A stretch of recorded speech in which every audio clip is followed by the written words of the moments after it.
ಭ್ರಷ್ಟಾಚಾರದ ವಿರುದ್ಧ ಜಾಗೃತಿ ಮೂಡಿಸಲು ಜಾಗೃತಿ ಅರಿವು ಸಪ್ತಾಹ 2021ರ ಕಾರ್ಯಕ್ರಮವು ತಹಶೀಲ್ದಾರ್ ಕಚೇರಿಯಲ್ಲಿ ನಡೆಯಿತು.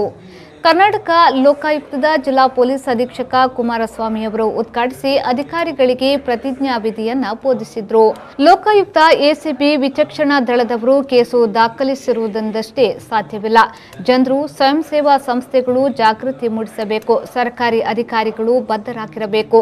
ಅಧಿಕಾರಿಗಳು ಕರ್ತವ್ಯದಲ್ಲಿ ಆತ್ಮಸಾಕ್ಷಿಯಂತೆ ಕೆಲಸ ಮಾಡಬೇಕು. ಯಾವುದೇ ದೂರು ಅರ್ಜಿಗಳಿಗೆ ಹೆದರದೆ ನಿರ್ಭೀತಿಯಿಂದ ಕೆಲಸ ಮಾಡಿ ಎಂದು ಹೇಳಿದರು.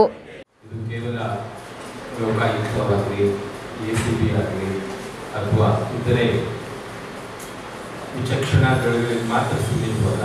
ಪ್ರತಿ ಸಂಸ್ಥೆಯ ಪ್ರತಿ ನಾಗರಿಕ ವ್ಯಕ್ತಿ ಹಾಗೂ ಸರ್ಕಾರಿ ನೌಕರರು ಭ್ರಷ್ಟಾಚಾರ ನಿರ್ಮೂಲನೆಗೆ ಬದ್ಧರಾಗಬೇಕು ಅನ್ನೋದೇ ಎಲ್ಲರ ಉದ್ದೇಶ.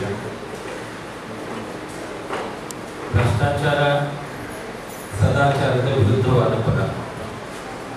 ಅದು ಯಾವ ರೀತಿ ಬರೀ ನಮ್ಮ ಸರ್ಕಾರಿ ಅಧಿಕಾರಿಗಳ ಸಮೂಹದಲ್ಲಿ ಬರೀ ಲಂಚ ತಗೊಳ್ಳೋದು, ಹಣ ತಗೊಳ್ಳೋದಷ್ಟೇ ಭ್ರಷ್ಟಾಚಾರ ಆಗೋದಿಲ್ಲ. ನಮ್ಮ ಎಲ್ಲ ಆಚಾರ ವಿಚಾರಗಳಲ್ಲಿ ಏನು ದುರುದ್ದೇಶಪೂರಿತ ಎಲ್ಲ ಆಚರಣೆಗಳ ಮುಖ್ಯ ಉದ್ದೇಶ.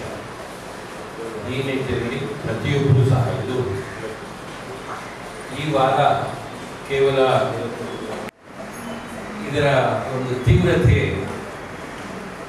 ಯಾರು ಈಗಾಗಲೇ ಲೋಕಾಯುಕ್ತ ಆಗಲಿ, ಸಿಬಿಐ ಆಗಲಿ, ಇಡಿ ಆಗಲಿ, ಇನ್ಕಮ್ ಟ್ಯಾಕ್ಸ್ನಲ್ಲಾಗಲಿ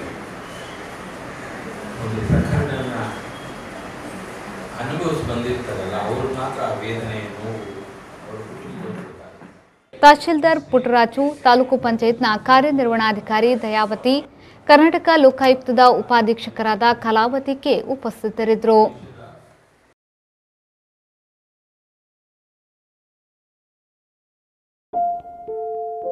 ನೈಸ್ನಾ?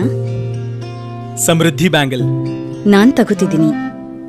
ಎಲ್ಲ ಕಡೆ ಚೌಕಾಸಿ ಮಾಡ್ತೀಯಲ್ಲ, ಜ್ಯುವೆಲ್ರಿಗಾಗಿ ಮಾಡಲ್ವಾ? ಚೌಕಾಸಿ ಅಗತ್ಯವಿದೆ, ಆದ್ರೆ ಮಲಬಾರ್ನಲ್ಲಿ ಅದರ ಅಗತ್ಯವಿಲ್ಲ. ಅವರು ಹೇಳುದು ನಿಜ. ಇದು ಮಲಬಾರ್ನ ಫೇರ್ ಪ್ರೈಸ್ ಪ್ರಾಮಿಸ್.